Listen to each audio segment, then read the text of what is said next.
Welcome to the Fitnatics. I'm here with Patty McMahon, owner operator of P Mac Insights. Hi, Patty. Hi, thanks so much for having me on. Thank you for being a guest today. I'm really excited about our topic today. We're talking about winding down without the wine. So let's get started, Patty. If you don't mind sharing a little bit about your background and experience. Sure. So I have a lot of insights on living well. And so I started writing about those on medium.com and explored pretty much since the pandemic, how do I want to live? How do I live well? And that led me down this rabbit hole of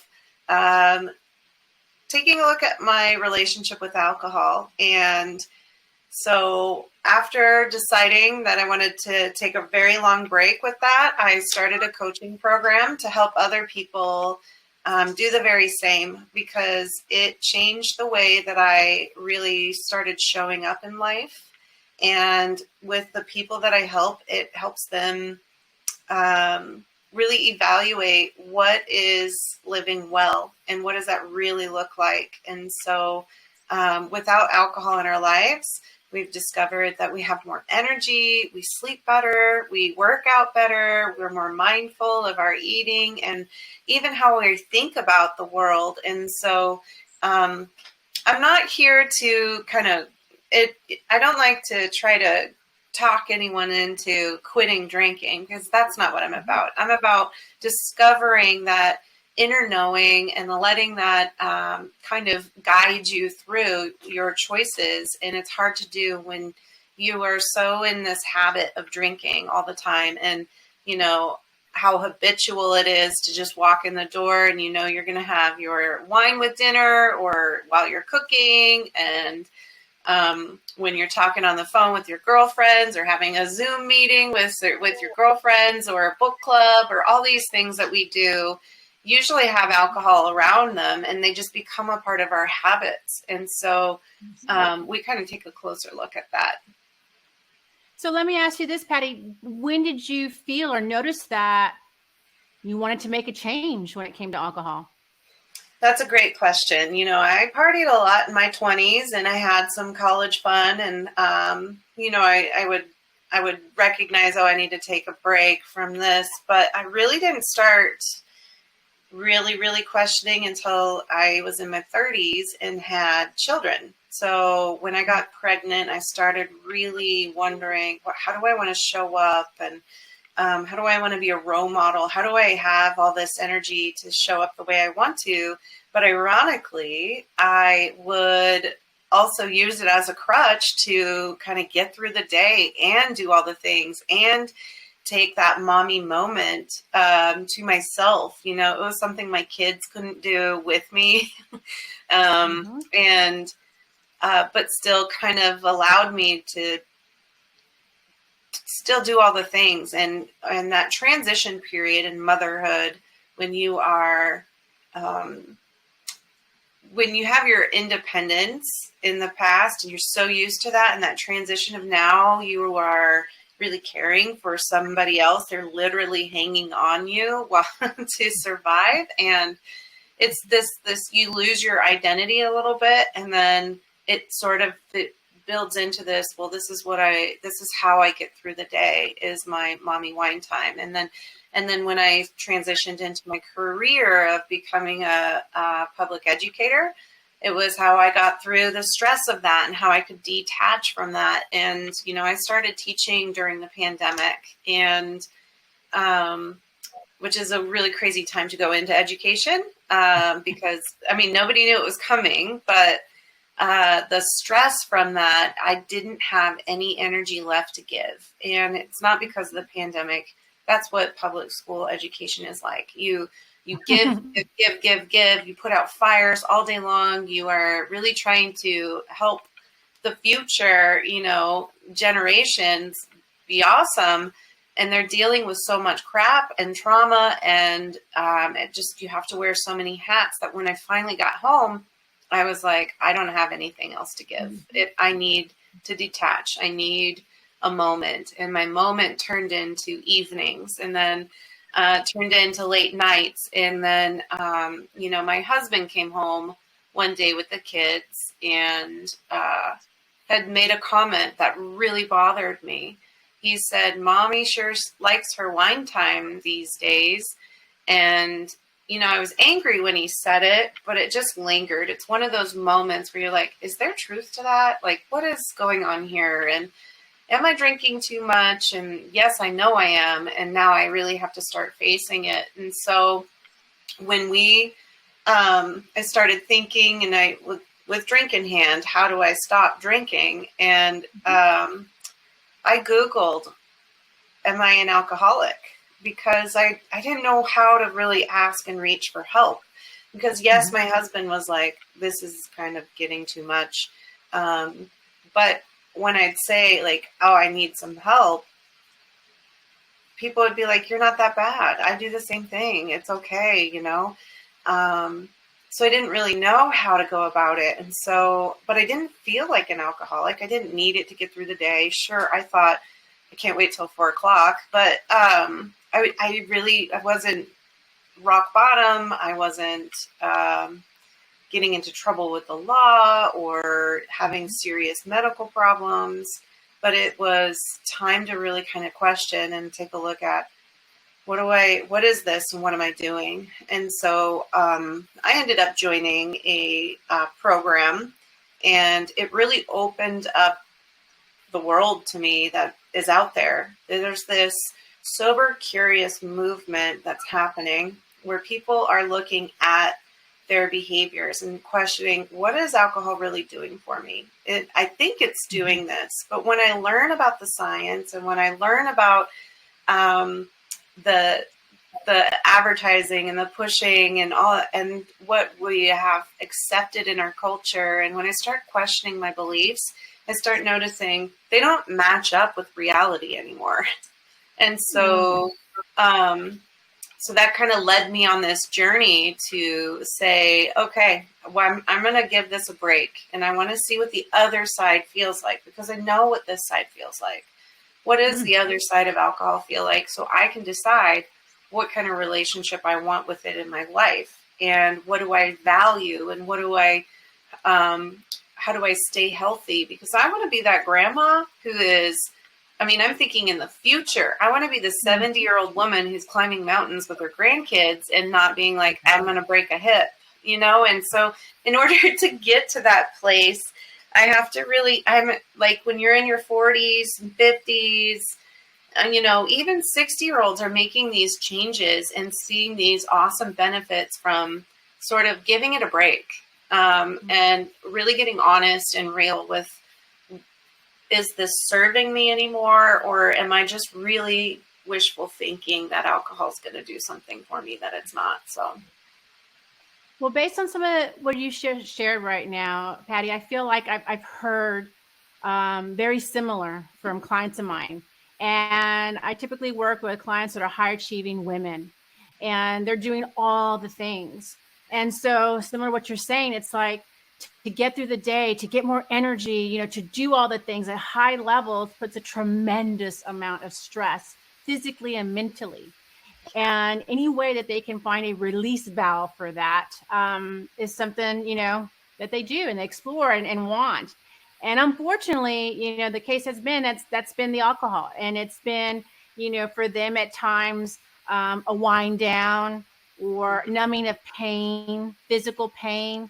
It could be numbing of emotional pain. So various reasons for drinking.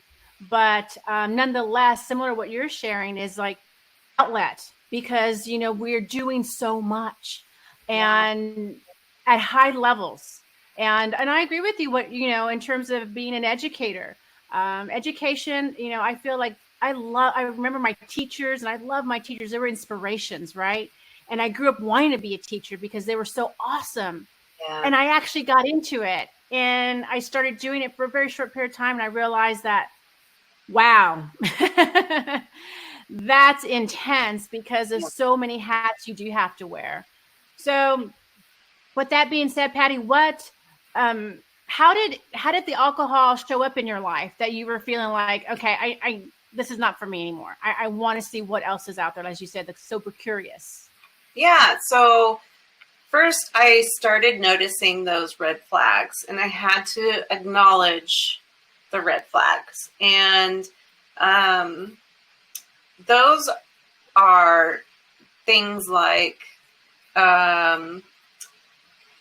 waking up in the morning and being like, how did I get to bed again? What did I say to my husband? And it was, those embarrassing things, and really being like, okay, if I'm doing this more than one time, once in a while, red flag. Things like making limits on, okay, I'm only going to drink 2 on Friday night because it was so great this week. And I nailed my workouts. I nailed my lesson plans, all this stuff. And then Friday comes, and after 2 glasses, I would be like, oh, I'm totally finishing this bottle, and there was this back and forth mental game going on during that whole time, but not being able to do what I say I'm going to do, red flag. And then noticing my self-talk about the next day being like, if I can't do that, then who do I think I am to do everything else, right? And so then I became more of a doer to prove to myself that I could do it. And then alcohol became this like thing I couldn't master. And so if I could master everything else in my life and add more to my plate, then I would feel like I am worthy. And then I'd beat myself up all over again. And so that's a huge red flag too. Other red flags is like, so when I would take a break from drinking, it was hard to get past that 10-day mark or that 2-week mark without caving and saying, that's good enough, I'll just keep drinking, when I had intended to take a 30-day break or a 100-day break to kind of gain more distance. And so really recognizing and admitting these are warning signs and I need to do something about it was like step 1. That's how I think I really was like, I need help. And then getting curious about what is it that I really like about alcohol? What do I thought the de-stressing thing. I thought the alcohol was totally relaxing me. I thought it was what you do to relax. Well, after I learned how alcohol impacts the physiology in your body, I was like, this is only making me more stressed out. So I want to explain that to everybody really quick, because it's something that I think everybody takes for granted. Because also, like, when I was in school, I had one health class that had a tiny chapter on alcohol use, and it was all about your liver. It's bad for your liver. You'll get liver cirrhosis, da-da-da-da-da. Nothing about cancers or what is physiologically happening when you drink. So I learned this from William Porter and Annie Grace, both who are authors and very smart about all of this. So alcohol is a depressant. And when you drink a depressant, it's not the Eeyore kind that makes you sad about life. What it is it's a chemical depressant. So it makes your central nervous system slow down, aka your brain and your spinal cord and all of the ways that your brain communicates to your body. So your brain's number one job is to keep you alive. And when it senses we're slowing down at a rapid pace, something's wrong, it's going to pump you full of stimulants and hormones like cortisol, the stress chemical, hormone. But so you have a depressant, then your body, your brain naturally will do this for survival, put stimulants up here. The depressant wanes, and then at like 20 minutes into your drink, you're kind of like, I feel like I'm just getting started here. This feels good. And those are the excess stimulants and hormones in your system. And so you tend to get a drink and fill your body with more depressant. Your brain does what it's supposed to do, gives you some more, and you do this dance. There's other things going on in your system, like your liver actually secretes this thing that's like this chemical that's like, go to sleep, we need you to shut down so we can take all of your energy and help you process this poison out of your system. But you're also still doing this dance. So there's more, it's more robust than just your brain. And in my 21-day challenge, I go through a lot of the science of that as you're learning how to kind of take a break. Because knowledge, once you know something, it's really hard to unknow it. And then you make decisions based on this new information. And that's just how we are as human beings. So knowing this, and there's more into it, like this affects your sleep, your brain gets sensitized to this. So it actually prepares for battle before, like, as it realizes you're in a routine. Every Friday night we're doing this. So I'm going to prepare so I don't have to work as hard. And then you're stressed out. You're sitting in a stress bath until your next drinking session. And then you're making it happen more. And so that 20 minutes of that woo-saw feeling of relaxation started to have a different perspective of it. It wasn't making me relaxed. It was causing me to be more stressed out. And what I sensed as stressful the perception of that started to change too. So when my colleagues would ask me to make a copy for them for their classroom set, one day I broke down in the classroom and just cried. And I was like, why am I crying over this request that's so simple? And then I felt bad because I was having this huge emotional reaction to something that's so basic. And now I'm like, feel silly about it. But in the moment, it was like, that was like the last drop of my day. You know, the pressure was on, it was building. And so that was another huge red flag, is when my ability to feel like I could handle it, I could be like Olivia Pope, went away. Then I knew there was something wrong. And when I, side note with the Olivia Pope, when I took a longer break, I actually felt that I can handle this. Bring it on, life. I got you. I'm clear-minded. I have a great perspective now. I'm in tune. I can handle what's coming at me now. And that was a really inspiring and powerful feeling. I still feel this way after almost a year and a half of being alcohol-free. So let me ask you this, Patty. What, in terms of taking a break, I feel like that is a mid-step, or that is a next step for someone who's sober curious. And let's define sober curious. I know you talked about it a little bit. What exactly is that? A new term? I personally have not heard of this or that term. What exactly does it mean? So I think it's just taking a look at your relationship and asking and answering those hard questions with honesty.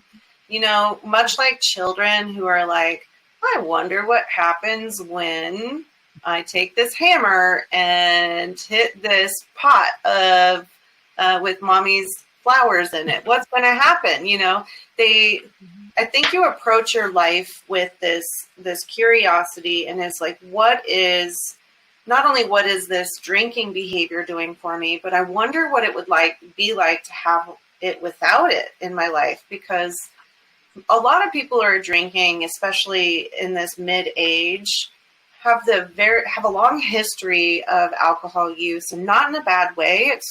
It's embedded in our culture. You know, going out for drinks and happy hour after work was totally a thing. And I know in the business world, there's the business deal, and then there's the deal after the deal, and then, who can stay up the longest, and all of these things that are alcohol related. And that's just culturally, it's embedded in our culture. And so getting curious about and wondering, what would it be like without alcohol? I don't know. I haven't tried it. So maybe I should give it a try and see how I like it. And part of that curiosity is totally you also have to get in tune with yourself. What are my values? What have I been operating off of those values? What evidence in my life am I supporting those values, and what evidence is actually contrary to that? Can I take a closer look at that? And so being sober curious is taking a look at our drinking behaviors and wondering, is this serving me anymore? And then also, what is it like without it in my life?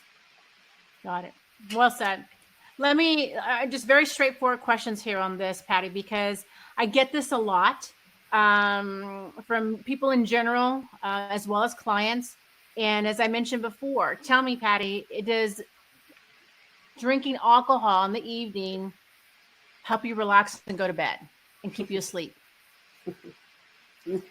I wish.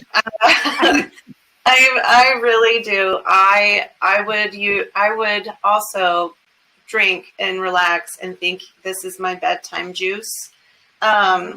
So when you have the depressant and you're feeling the relaxedness, your brain is also doing the stimulant thing, and it does that all night long, that dance. And so when you might fall asleep, but it's not really falling asleep. It's passing out. Your body is literally shutting down, and it's not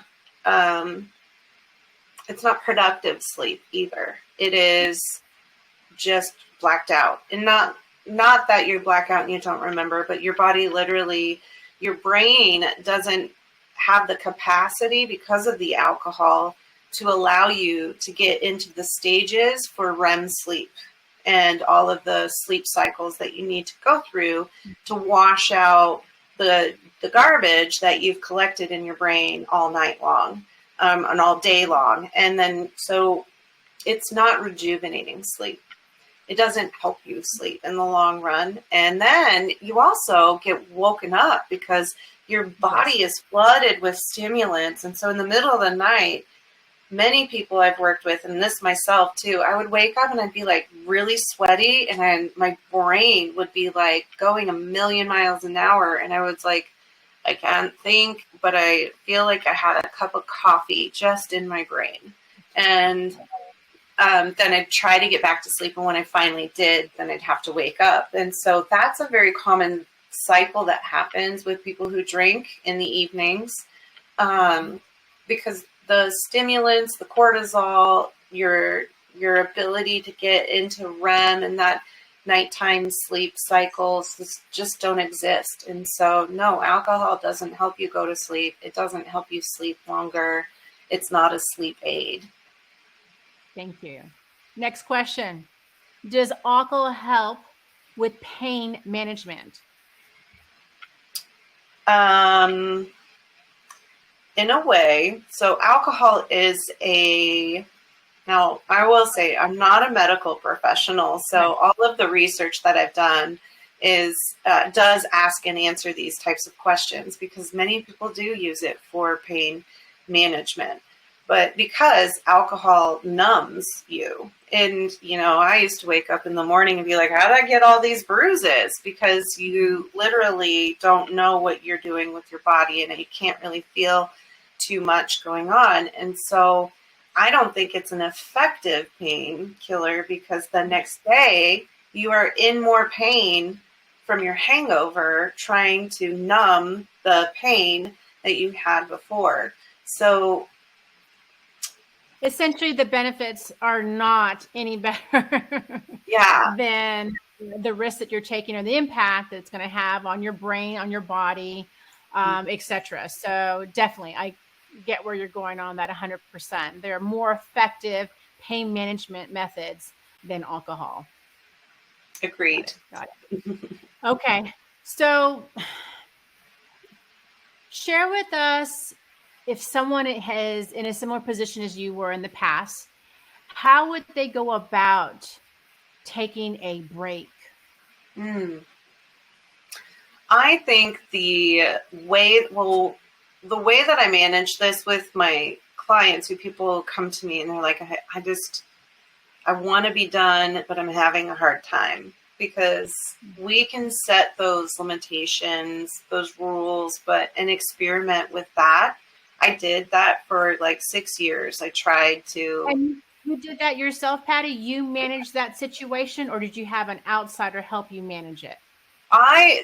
So when I became a mom and started questioning, I didn't drink through pregnancy, but in between kids, mommy wine culture and all that. And then after having babies, all of those times, I started trying to manage it by myself. And, my group of girlfriends would do it too, or try to, like only drink on Fridays or only at special gatherings. Or we were also trying to lose our mom bod and hop right back into where we were at in our 20s. Fitness wise. And so we joined these challenges thinking we'd motivate each other. And it ended up that we would just kind of like talk each other into having a wild night, or, it'll be just one. And then it turned into something we regretted later and throwing our fitness goals off and things like that. And so, we ebbed and flowed together to try to like do it. And, I would do it on my own too and be like, I just need to do this for myself. And I don't know what to do. And so I wanted to be able to do it on my own. But then it just made it worse. It was almost like every time I'd take it a little distance, the 2-week distance, it was almost like I would drink more once I went back to drinking. And I don't really know why that is, but it was starting to just keep building and building. And then my husband coming home and saying, Mommy sure likes her wine time. And things started going, okay, I can't do this on my own. Looking at it, I've been trying to deal with this for years. And now it's time to actually ask for help. And I didn't really want to go to AA, but nothing against AA. It seems a little intense for me because I also thought I could manage it on my own. So in the privacy of my own little home, I joined a course that talked a lot about that, how to take a break for 21 days. And so I think your first step, if you are wanting to take a break, is really to take moments to be curious about your drinking. So I created a 3-day journal series. It's free. And together we kind of talk about, getting it on paper and pen. What is it that you like about drinking? Why do you want to quit now? What are you hoping to get out of a break? And you really kind of just get in tune with yourself in that way. And then after you have that period of being curious, you decide, I'm making the commitment. I need to make the commitment. I'm not going to try to moderate. I'm not going to try to talk myself into this. I'm going to set aside 21, 30 days, 45, whatever it is, your number, and then and learn about it. Read Quitlet books, listen to podcasts, read articles about it. Every day do something like that. So you keep it in your vernacular, your being, you become it, you start learning about it. And it's so hard to unlearn something that you're learning on a daily basis. You keep it in the forefront of your mind. So once you do that, you need to reflect on also what you're learning. And a great way to do that is through community. So I have a book club that I'm hosting where we read a Quitlet book and then we can discuss it and we can see how it applies to our lives and all that. And so finding little communities like that to talk about what you're learning is a really great way to do it. So again, I did say I had a 21-day challenge, and that's where we go through and you learn all these lessons, and then you learn these tools to surf the urge to drink. And so I have 10 of them, and I'm going to share my favorite one with you guys because this is can be applied to anything. You might already know it and go, oh, I could totally use that in this situation. But my favorite surf the urge strategy is play the movie forward. Because when you are having a craving to drink, there's a couple things going on. One, alcohol is a drug. So you're literally feeling like the effects of not having it. So you want it.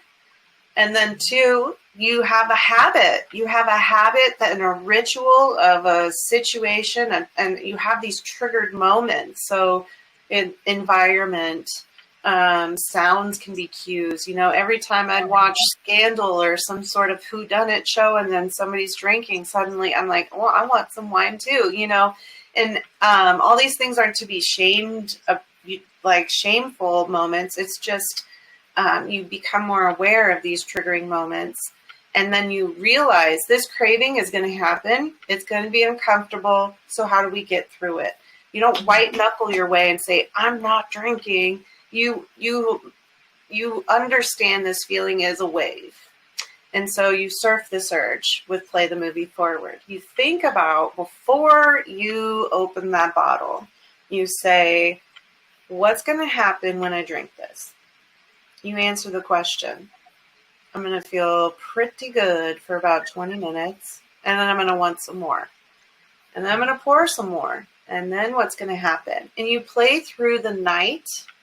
You play through the morning, you play through the next day, you play through as long enough as you need to say, that's not what I want to be doing right now. And you create the distance between you and the drink. You create, and you actually, one reason I really love this is you have the evidence. You have your life experience. You don't need to test this out, because you have been for the past 20, 10, 15, 5 years, however long that you have been drinking and noticing this is a habit and I'm ready to kind of take a look at it. You know what's going to happen. So you don't have to really experiment with, I wonder what's going to happen. But if you need to, you can write down and you're like, I'm drinking and I feel relaxed. Okay. Then how do I feel every 20 minutes? In the rest of your day, write down how you feel after that one drink, and you have it right there to go, okay, this is what happens. So I'm not promoting anybody to go get blitzed to do this, but if you aren't in tune with the evidence that you have, you can also try that. So Playing the Movie Forward is one of the 10 strategies that I teach, and I have a free guide for you guys. It's 10 things to try before opening the bottle. And that's one of them out of the many that are really great things to do. So I really like that strategy, because I feel like for someone like yourself and myself and other high achievers, that data that you're speaking about, that information that you're gathering, is with most of us. We want that information. Yes, this is right, this is wrong. We like that, right? That helps us, move forward, what direction we're going to go. This is good, this is bad, etc. And so having that information from our own personal experiences, our own personal data, like you can't get it anywhere else but from yourself, is reinforcement. And it's logical information that for you to see, to make that decision on how that's going to impact you and what decision you're going to make moving forward. Right. So I think that is a very effective technique or tool in terms of playing the movie forward and saying, here, this is where it's going to take you. Is that where you want to go? And the power is in that individual's hands as far as what they want to do, whether they want to have a drink or decide to surf the urge and move forward. So I think that's a powerful tool, rather than where someone's telling you, or you've got to do this or do that. I think that when you get the data from yourself, it's generated from yourself, it's even more powerful and impactful. Totally. So, yeah, definitely. And I think it's super impactful, but I just feel like, for individuals who are just really motivated and go-getters, like it's going to have to take something like that to have them make a change. You know what I mean? Like it's got to be something like concrete and like, no, this is what you're doing or this is what's happening in order to really make a change in a different direction. Whether it's stopping completely or it's pausing for a period of time. Totally. And, at the end of the day, everybody is trying to live their best selves. And one of the ways that how to show up the next day, a better version of yourself, is by getting completely honest with yourself. You don't have to be honest with anybody else, although it is nice to be honest, 100% honest with at least one other person. But when at the end of the day, you got to own you. And that's how I kind of coach, is we take a look at your authentic self and how things kind of like, you got to get real with yourself before you can decide, is this how I want to show up? Because we just get in so many habits of thinking, habits of being, habits of all sorts of different habits that it becomes so automatic. So we got to like take a step back and go, okay, wait a second. Let's get mindful about this. Yeah. My coaching style is very similar. I feel like that's the way I operate for myself. I have to be able to look in the mirror at myself and flaws and all, and be able to own it in order to be better, do something different. And I've always been that way. And I really feel that component is valuable in a coaching situation, because not everyone is like that. But when they're coached or open up to like, let's start doing something different. Let's really hone in and look at ourselves, and not necessarily to be critical, but for information so that we can make changes if we need to. If we feel like we need to make changes, and rather than just looking at ourselves for all our flaws, because no one wants to do that, right? No one wants to do that. But if we want to look at ourselves, as you said, to have a better life, to live better, to have a healthier lifestyle, to live into our 80s and climbing mountains, then we do need to maybe explore some other options in terms of how we're treating ourselves, our bodies, inside and out. So I'm in agreement with you. I think I like that coaching style, to be quite honest with you. Now, Patty, let me ask you this. How can we get in touch with some of these programs and opportunities you have? Sure. So I'm pretty active on Instagram and Facebook at PMAC Insights. I also write a lot on medium.com about all of these wonderful things I'm learning, some coaching strategies as well, and about sober travel, which is really fun. And then on Linktree, you can find some resources, programs, things that I have going on, and other ways to gain insight into your relationship with alcohol so you can start living well over on Linktree. So wonderful. Thank you, Patty. Now let me ask you this. Are you a fitnatic? And if so, what do you like to do to stay fit and healthy? Yes, I am. I am a fitnatic. I love doing yoga, taking long walks with my dog. I like swimming. And I've just started a strength training program, and that is a whole lot of energy, a different kind of energy that I'm embracing and loving. So I am a fitnatic. Fantastic, Patty. I really want to thank you for sharing your time and information today. So valuable. Oh, I really appreciate you having me on. Yeah. I'm definitely going to share your information with my group and with all the audience of my podcast. So thank you so much. I look forward to speaking with you again in the future. Until next time, everyone, keep moving. Thank you.